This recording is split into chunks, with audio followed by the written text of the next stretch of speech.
Dans la dernière vidéo, je débarquais à Chadas Calveras avec un objectif clair, gravir le volcan Pico do Fogo. Mais avant l'ascension, j'ai une journée off, alors je vais prendre le temps d'explorer les environs.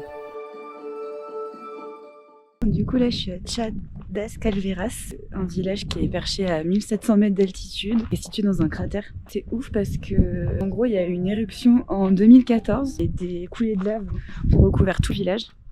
Heureusement ils ont eu le temps d'évacuer à temps, il n'y a pas eu de mort ou autre. Ils étaient trop attachés à cet endroit et ils ont voulu tout reconstruire. La plupart des maisons, elles ont des panneaux solaires pour pouvoir avoir de l'électricité.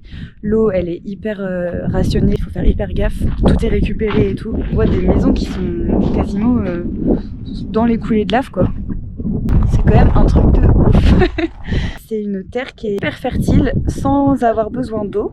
Il y a beaucoup de cultures de vignes et tout à l'heure d'ailleurs je vais aller faire une dégustation chez un mec qui fait ça quoi. J'ai vu sur Maps.me qu'il y avait une grotte de lave donc je vais aller voir. Après les plages de sable blanc, je suis toute seule au milieu de vignes, d'un champ de lave, il y a un volcan à ma droite, une montagne à ma gauche, c'est insane. Je sais pas si on peut voir. Il y a un mec trop mignon, il m'a aidé parce que impossible de trouver le chemin pour aller à la grotte de lave. Le chemin c'est ça. Clairement on dirait pas un chemin. Je comprenais pas, j'avais l'impression de marcher dans des plantations. Je me suis dit j'allais me faire engueuler. Je suis à deux doigts de chialer là. C'est tellement beau.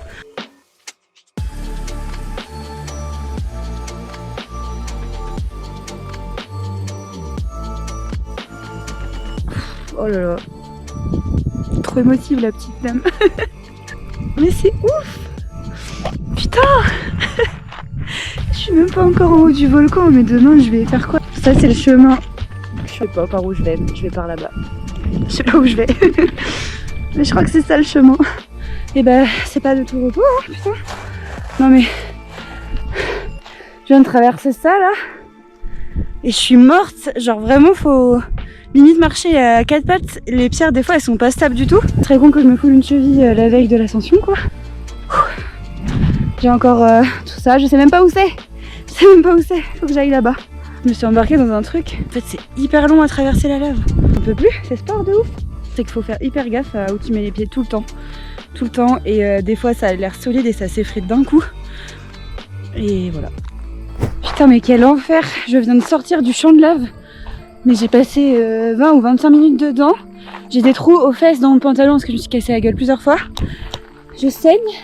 Bon, c'est rien de très grave, mais je me suis écorché les mains. Parce que des fois tu tombes, tu te rattrapes à la lave et c'est forcément le rocher le plus pointu avec plein de petits pics. Donc voilà, mais là par contre c'est trop beau.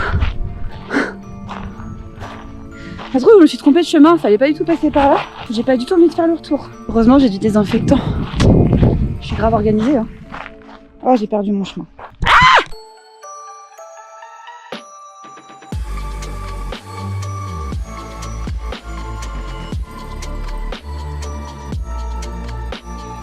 Je suis arrivée, putain. Elle est là. Voilà, la grande question, c'est est-ce que je fais la ouf à descendre toute seule à l'échelle? Mais non, clairement, ça fait on arrête les conneries. En plus, j'ai perdu trop de temps en traversant le champ de lave, donc je pense que c'est pas une bonne idée, mais ça a l'air trop stylé.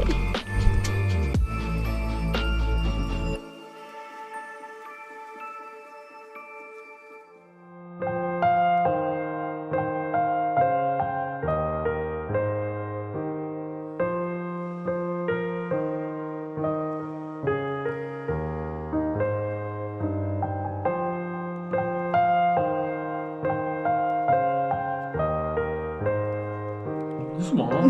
Et doucement. Ok. Doucement.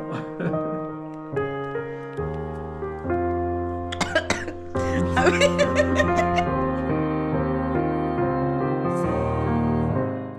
En fait, je viens de comprendre un truc parce que là, je viens d'aller à une dégustation de vin et de fromage de chèvre chez un mec trop cool. Je suis rentrée dans sa maison du coup. Et en fait, je pensais qu'il y avait plein de maisons qui étaient en construction et qui n'étaient pas finies. Mais en fait non, c'est des gens qui vivent dedans et c'est juste qu'ils laissent des fois le toit ouvert pour qu'il y ait de l'air qui passe et après ils trouvent des systèmes pour couvrir quand c'est la saison des pluies ou autre. Mais non, enfin bon, à part là, ça c'est clairement des maisons qui se construisent. Mais il y en a plein en fait, pas forcément. J'ai pas eu le temps de filmer sur le retour après la découverte de la grotte de lave. Il fallait que je traverse tout le champ de lave dans l'autre sens. Donc déjà c'était un peu short pour que j'arrive à l'heure à ma dégustation. J'étais un peu stressée et tout, je commençais à essayer de marcher vite. Sauf que comme je le disais, faut faire attention à tous les pas que tu fais. La plupart des pierres elles sont pas stables. Je sentais qu'avec la fatigue, la chaleur et tout, mes jambes elles tenaient plus trop le coup et je suis tombée pas mal de fois. Et je me suis raflée de partout. À un moment j'ai une pierre carrément, elle s'est retrouvée sur mon pied. Je me suis dit putain mais heureusement que c'est une pierre moyenne et que j'ai réussi à l'enlever. J'aurais trop pu rester le pied coincé. J'ai vu que c'était à 26 minutes, je voyais un chemin, je pensais vraiment que c'était accessible facilement et que c'était pas loin. Et d'ailleurs même quand j'ai vu le champ de lave et que j'ai commencé à traverser, je me suis dit mais c'est moi qui fais de la merde, j'ai raté le chemin et je me suis trompée quoi. Et le pire c'est que sur Meuf Me ça mettait 26 minutes. 5 minutes après, c'était toujours 26 minutes. C'est là, mais non, mais je vais rester coincée dans ce champ de lave, c'est pas possible. À un moment, j'ai fait tomber mon portable parce que je l'avais dans les mains pour me diriger à peu près. Et il m'a glissé des mains, il est tombé entre des pierres. Heureusement, j'ai pu le rattraper. En plus, mon portable il est tombé en rate de batterie. J'aurais même pas pu appeler à l'aide et il y a vraiment personne. Enfin là, pour le coup, j'ai croisé personne. Là, c'était n'importe quoi. C'était vraiment n'importe quoi. Finalement, je suis arrivée dans le village. Après, je me suis perdue. J'ai demandé à plein de gens où c'est qu'il fallait que j'aille. Après, du coup, j'ai été à la dégustation de vin. Mais trop bien. Bon, il m'a fait boire, par contre, j'ai bu un vin blanc, un rosé, 2 rouges, un vin liquéreux, je crois qu'on dit comme ça, et 2 eaux de vie.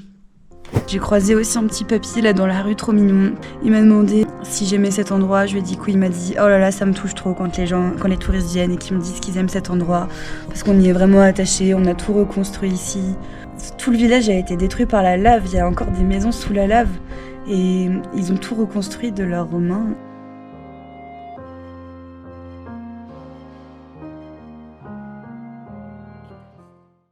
Oh là là, réveil à 5h45, ça pique.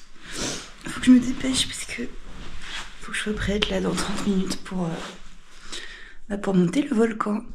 Du coup, j'ai un petit déj pour prendre des forces. Avec ses 2829 mètres, le Pico do Fogo domine l'île comme un géant endormi. C'est le point culminant du Cap-Vert et un volcan toujours actif. Sa dernière grande éruption remonte à 2014. Si tu veux, 95% du village a été dévasté par la lave. Il fallait tout recommencer à nouveau quoi. Voici Alcindo, c'est lui qui m'accompagne jusqu'au sommet. Il connaît le volcan par cœur et il le grimpe depuis l'enfance, parfois même pieds nus. Ici, les paysages sont lunaires, sculptés par la lave, et le silence est saisissant.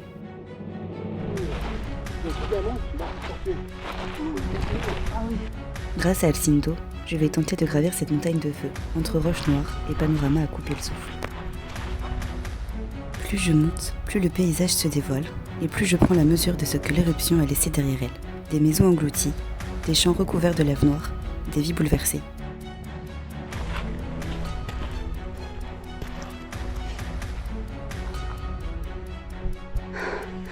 Comme escalader tout ça. Alcindo me raconte l'histoire du volcan, celle du village et des familles déplacées.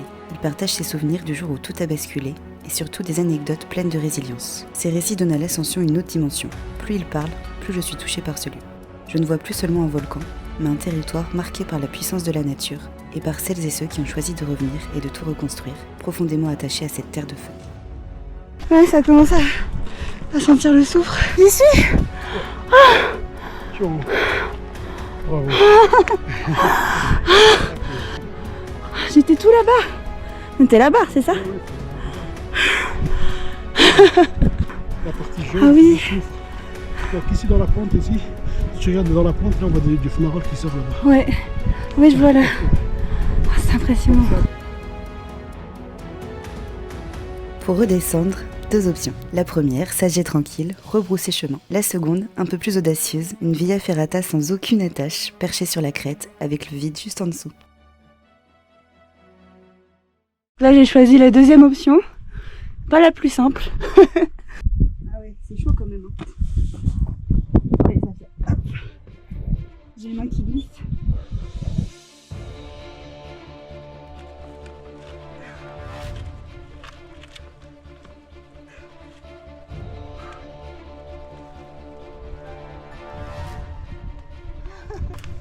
Oh là là, mais là...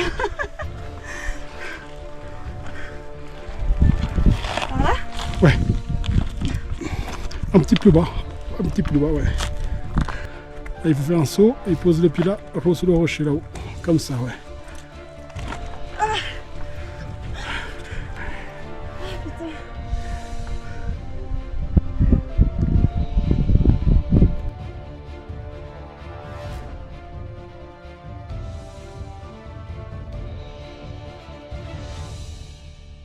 Bravo. Ah. Là, je suis vraiment au point le plus haut. Ouais. Et après, on descend par où du coup? On va longer la crête ici. Par là? On est sur l'autre côté. Okay. Il y en a plein qui sont parvenus finalement dans le village. Oui, ouais, parce que là, maintenant, il y a plus de 600 personnes. Ouais. Finalement, il y a plus de 400. Ah oui, il y a la moitié en fait qui est La partie. moitié qui sont pas revenus, quoi. Parce qu'après, revenir, c'est pas tout à fait facile non plus, quoi, parce que il faut reconstruire, parce que tu as 95% du village a été enseveli, et donc il faut reconstruire tout à nouveau et tout, donc c'est pas facile pour les habitants, il y en a plein, ils n'ont pas les moyens de faire. La descente prend une autre tournure. On dévale la pente du volcan en courant dans la Pozolane, une cendre volcanique fine et glissante, un peu comme du sable noir. Mes jambes ne suivent plus du tout et je passe mon temps à tomber.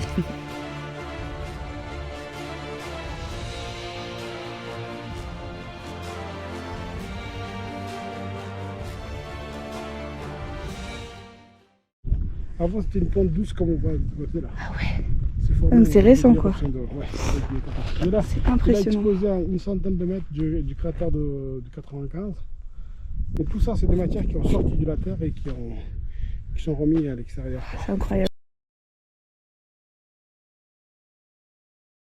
Bon, je viens d'arriver dans mon nouvel hôtel et là pour le coup je me suis vraiment fait plaisir. C'est un hôtel 4 étoiles, un peu chic et tout. Limite je me sens pas trop à ma place d'être là. Franchement ça va faire du bien parce que là je viens à peine de finir l'ascension du volcan Fogo. Je suis partie à 6h30 ce matin avec Alcindo, mon guide, qui était d'ailleurs incroyable, trop inspirant. Il m'a appris plein de choses, que ce soit sur les plantes, les cultures, sur le volcan, sur l'éruption qu'il y a eu en 2014, sur sa vie de quand il était enfant. On a parlé de plein de choses, on a eu le temps en même temps. À 6h30 on est parti, la montée a duré 3h40. En fait il y a 1100 mètres de dénivelé. J'ai réussi donc je suis trop contente, c'était hyper cool. Des paysages mais absolument magnifique. J'avais vraiment l'impression d'être dans le Mordor, dans le Seigneur des Anneaux. Encore une fois, t'es tout seul. On a juste croisé un groupe de Français qui d'ailleurs a toute mon admiration. Il y avait une meuf qui était handicapée. En fait, c'est des guides qui portaient son fauteuil roulant. C'était un appareil exprès pour qu'elle puisse faire de la rando et tout. Mais en fait, à la fin, ils pouvaient même plus la porter sur ce truc-là. Il fallait la porter elle et porter l'appareil. Dans ce groupe-là, il y a un mec qui a une prothèse à la jambe. Et quand je les ai croisés, je me suis dit, mais faut que tu y arrives et que tu le fasses sans broncher, quoi. Ce que je viens de vivre ici est tout simplement incroyable.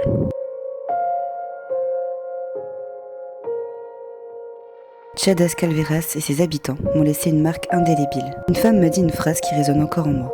Les gens vivent dans le faire et l'avoir, alors que c'est l'être qui devrait guider nos vies. Et c'est sûrement ça la vraie richesse. Être, tout simplement.